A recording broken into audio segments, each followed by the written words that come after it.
لحاظ اور اجنبی عورت کی عزت بڑی سے بڑی ڈگری بھی نہیں سکھا سکتی۔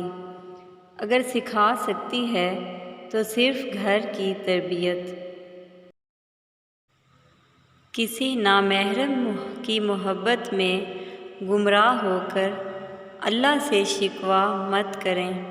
جس رشتے کی اسلام میں گنجائش ہی نہیں، اس میں برکت کیسے ہو سکتی ہے؟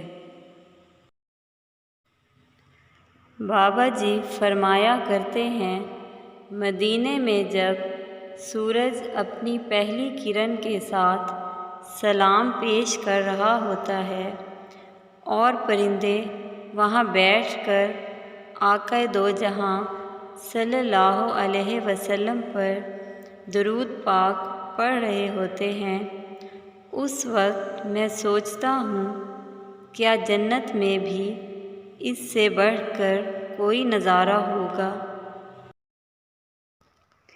اطاعت کا مزہ ہی تب ہے جب دل زخمی ہو، آنکھیں اشکبار ہوں اور دل، روح اور سر محبوب کے دربار میں سجدے میں یک آواز کہتے جائیں، اے مالک غفور الرحیم، تیرے سوا کوئی نہیں، کوئی نہیں، بس تیری ہی بندگی میری روح کی آسودگی ہے۔ اشفاق احمد۔ پلیز ہمارے چینل کو سبسکرائب کریں، لائک کریں اور بیل آئیکن پہ پریس کریں۔